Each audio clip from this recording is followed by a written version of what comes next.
Waba uzi ko hari uduce twa Kigali dufite amateka yihariye ashobora kugutangaza? Kigali ntisobanurwa gusa nk'umurwa mukuru, ahubwo ni igitabo cy'amateka kitarasomwa neza. Muri iyi videwo, turi bukwereke uduce 5 dufite amateka udakwiye kwibagirwa kandi y'ingenzi. Ni kuri Byinshi TV. Nizere ko wakanze subscribe, nawe wamaze gukanda subscribe, warakoze cyane kuko wariteganyirije. Aha niho dusanga amateka yacu, kuko utazi yava ntamenye yajya. Nimuze rero twigire hamwe kandi turusheho kumenya ndetse no gusobanukirwa ibyaturanze. Byinshi. Intangiriro ya byose nta yindi ni Nyarugenge. Nyarugenge agace kamwe kagize umujyi wa Kigali ndetse agace k'amateka muri 5 tugiye kuvugaho kano kanya. Nyarugenge niho Kigali yatangiriye nk'umujyi mu 1907 aribwo Abadage bashinze ibirindiro byabo hano mu mujyi wa Kigali. Ndetse Nyarugenge hari ahantu nko ku isoko rya Nyarugenge ahahoze ibiro by'abaguverineri ndetse n'inkiko za mbere. Nyarugenge ndetse ni naho hari harahoze umujyi w'ubucuruzi wa mbere. Aho ni Nyarugenge, akaba ariyo mpamvu ari itangiriro rya byose. Umujyi w'imico itandukanye, aho nta handi ni Nyamirambo. Nyamirambo ni akandi gace ka kabiri muri 5 tugize umujyi wa Kigali ndetse uduce tw'amateka. Nyamirambo izwiho kuba igicumbi cy'imico itandukanye, aho abantu b'ingeri zose batuye kuva kera.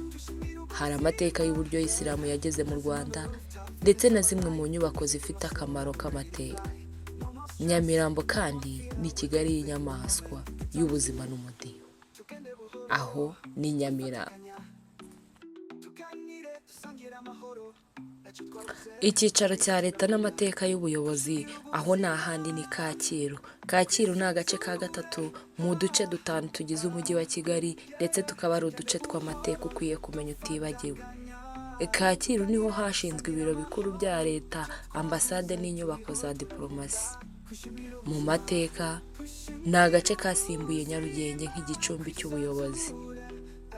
Niho hagiye haturuka politike nyinshi n'impinduka mu miyoborere. Aho nta handi ni Kacyiru.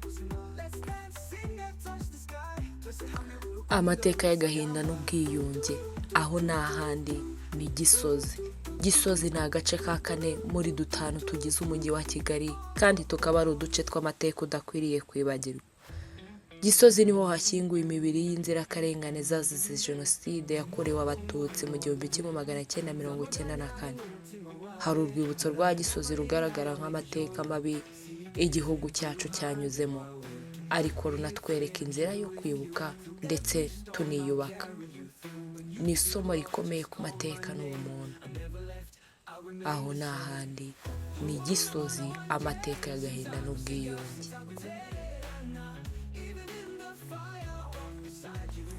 Impinduka z'iterambere, aho nta handi Remera. Remera ni agace ka 5 muri 5 tugize umujyi wa Kigali kandi tukaba ari uduce tw'amateka ukwiriye kumenya nkawe nk'umunyarwanda ndetse n'umuturarwanda rwose.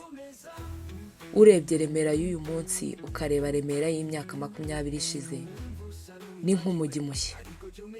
Amateka yahahoze Stade Amahoro, ikibuga cy'indege cya Kanombe n'ukuntu byagiye bihinduka biratangaje. Ni agace kerekana ko u Rwanda rwahinduye isura, uko u Rwanda rwagiye rutera imbere, uko u Rwanda rwagiye rwiyubaka ndetse n'uko ruri kugenda rwiyubaka. Impinduka z'iterambere, Remera.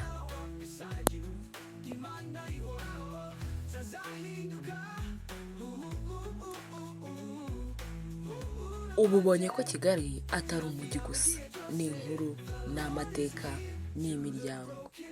Hano kuri Byinshi TV niho tubumbatira izi nkuru zose. Kora subscribe kugira ngo utazacikwa n'igice gikurikiraho. Utazi yava ntamenya iyajya.